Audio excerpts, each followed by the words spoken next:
My name's Don Ballard. Don Ballard.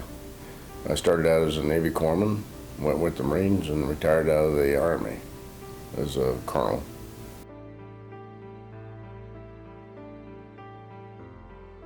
Like I said, I started out as a Navy corpsman. I was a pre-med major in dentistry, and when I joined the Navy, they didn't need dentists, they needed corpsmen. So they sent me to corps school.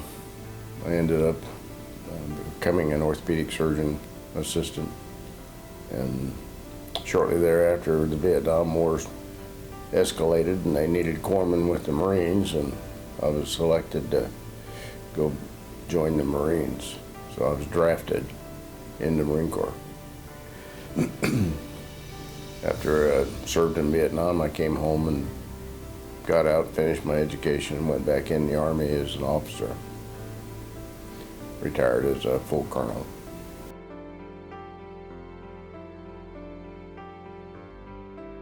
Most of the time that a corpsman is in combat, he's usually pretty busy with taking care of the wounded. And that was my only job when I was in Vietnam, was to protect the Marines and get them home to the best of my ability. So keeping most of that in mind, our day-to-day activities were, minimal. Defend this position or move to this point or, take on another position. So, but the ultimate Marine Corps battle cry is corpsman up. Anytime we get into a firefight or get into any kind of injuries, then first thing they want to do is call the corpsman up there to take care of them. And that's what our job is. So leading up to the medal was a typical day. I mean, I didn't see much difference. Weather changed, we had the monsoons, I was up in the northern highlands, so it was a mountainous region. And we had mostly wet weather up there. And most of the situations that we encountered were the North Vietnamese that were coming out of North Vietnam. We were in the hill fights right around Quai Son. So the farthest south I got was about 5 miles south of the DMZ, and we worked the whole DMZ from the clear over to the coast, from Quai Son clear to the coast. And protecting the roads and protecting the villages and sweeping the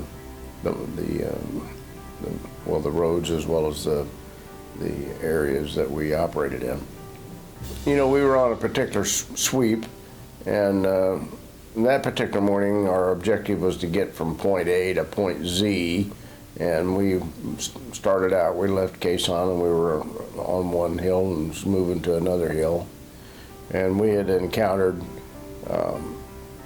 some enemy activity, so we sat down and stayed there for a day.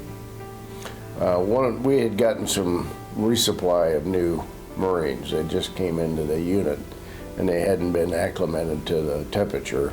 So we had about 4 heat casualties, and we had to evacuate them out because they weren't able to stay with us and keep up with us. So we treated them, and I set up a hot LZ to bring them in and get them evacuated.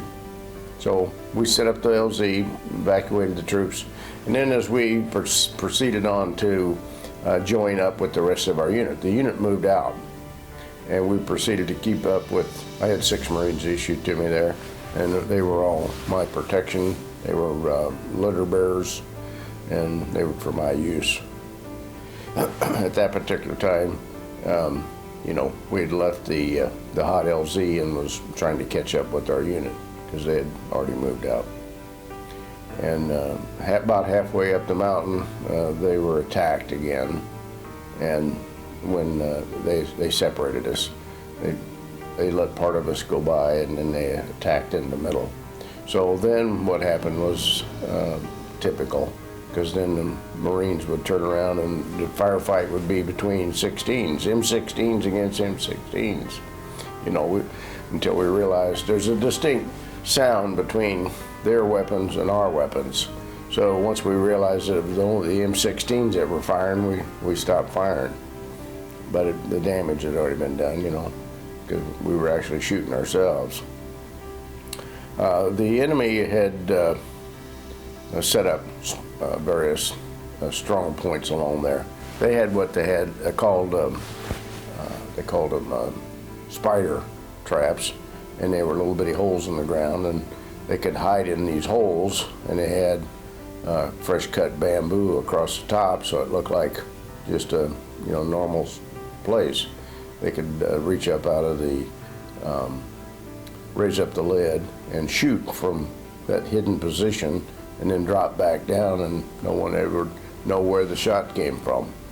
So that's what we were encountering that day. Was we didn't know where the enemy was. They'd been dug in for several months, waiting for us. And just like ant hills, when we climbed that hill, we didn't have any idea they were there, but they were already dug in, already had the spider traps set up waiting for us.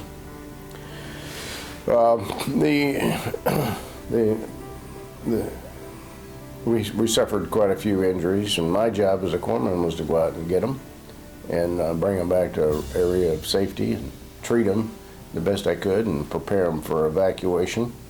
We didn't have any ground ambulances, so we had to wait for the helicopters to fly. And I will say that the helicopter pilots over there, whether it was Marine or Army, were excellent for us, because if we got on their web and their internet and called them, if they were monitored, we could get on their frequency, then we could get them to come in, and they would no matter what their mission was before we called them, they would stop and pick up our patients. So we really had good evacuation support there, and that's what we were doing that morning, was trying to evacuate the patients out. Well, I had a collection area of about 6 patients, and apparently there was a North Vietnamese guy that was pretty close to us, because a grenade came in, and he was throwing the grenades in on top of us. So, he couldn't have been too awful far away. I never did see where he was coming from, where the grenades was. I came in contact with 3 grenades that day. One of the areas that, or one of my jobs, was to physically go out and get somebody and bring them back. And that was what I was doing that day. At that particular firefight, I'd go out and get somebody and fireman carrier, drag them, or however, depending on how big they were, to get them back to an area of safety. And as I was coming in, we had prepared to evacuate, what patients we had. A grenade came in, and it actually hit me in the helmet and fell down to the ground. And what are you going to do with it? I had to reach around to figure out what I was going to do, and my soul searching said that I'd just spent all this time trying to save all these Marines, and no one else could do anything. And you could look around for the biggest hole, and your C ration can had already filled it, so there wasn't much place to run. And my compassion for the Marines at that time, I actually dove on the grenade and pulled it up underneath my chest. I was wearing protective flak jacket and really didn't think about trying to commit suicide. I was just trying to protect the Marines. I laid there for a little while and realized that the grenade was not going to go off, or at least I had time to get rid of it before I could, before it would detonate. So I grabbed a hold of it and I rolled over and I threw the grenade away. And as I threw it away, it went out of the little area there, that we were all staged in. And it went off, but it went off harmless, didn't hurt any of the Americans.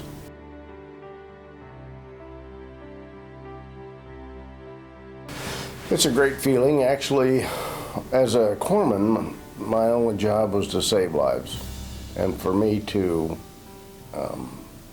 want to do that, it takes a special breed of people that that would run into combat without any weapon.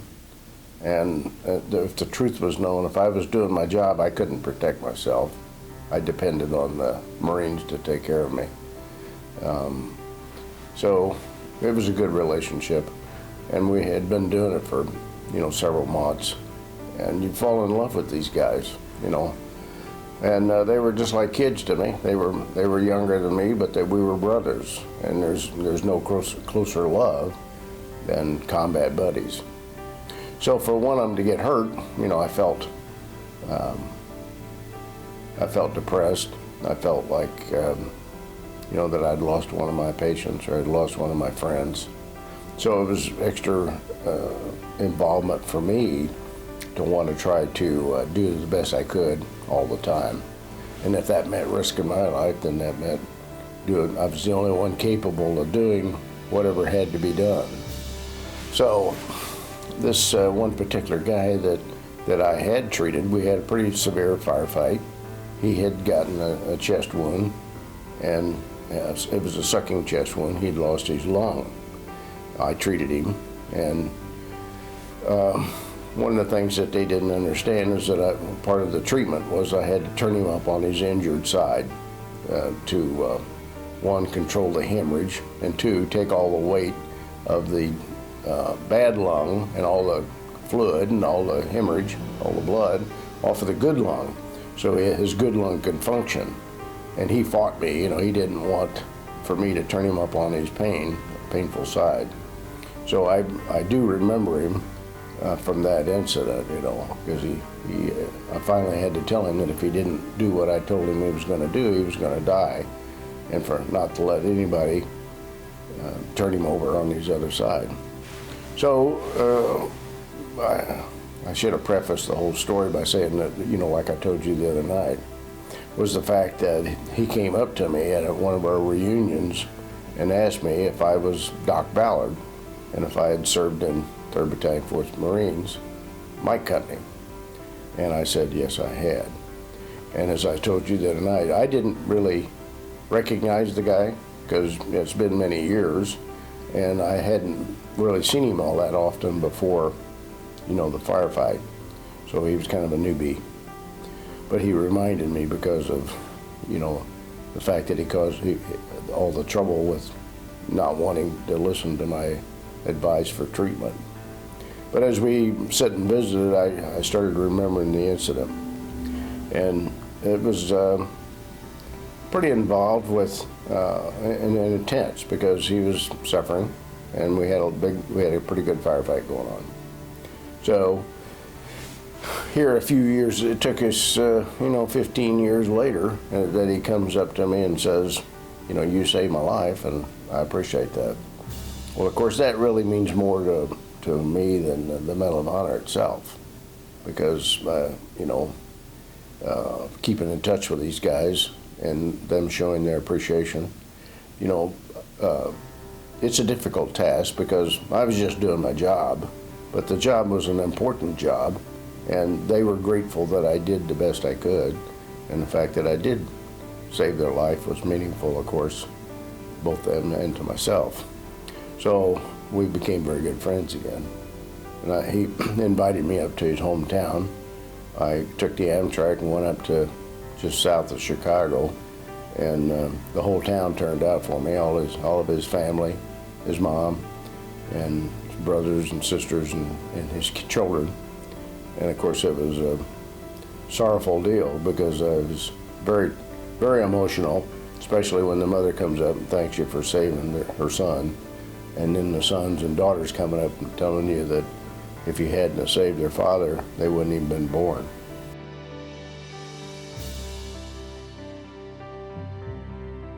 I say it was more powerful than actually receiving the medal. Certainly more rewarding. It's what all corpsmen and medics, strive for, is to be recognized as a good healthcare provider.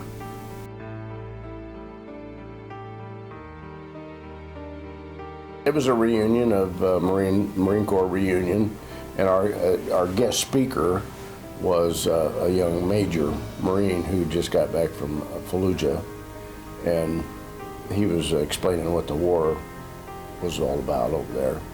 And at the end of his speech, he acknowledged, he said that he wanted to thank two people in the room for his invitation that night. One was his father, and that was the man that I'd saved.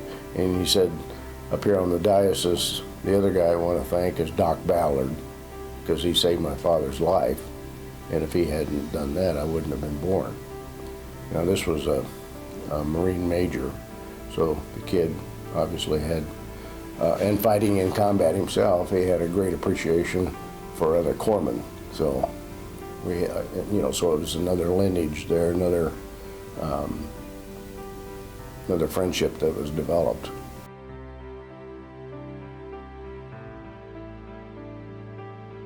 Well, I was raised with the family of veterans of Second World War guys, and I was taught from the very beginning that you had to pay a price to live in this country. It wasn't free. So with that attitude, I joined the service, but also with the understanding that I believe it's still a powerful message that we ought to be spreading to our kids today. We've kind of dropped the ball, the anti-Vietnam time frame in our country kind of disrupted that thinking, because when everything was so anti-military after Vietnam that nobody wanted to serve. And I have to thank these kids today for wanting to serve. They're very, very patriotic. There's no draft. They join on their own volition. They go against peer pressure. They're true patriots. And we're grateful that we have the people that want to serve today. So in using the medal, I try to reach those kids, reach the younger generation, reach the new leaders of this great country, try to encourage them to believe in Americanism and patriotism, and expose them to some other type of heroes besides basketball players. So I don't know that I used the medal, but if I was to consider that I was using it, then it would be to raise awareness to the children that it's important to protect and enjoy the freedoms that we have today.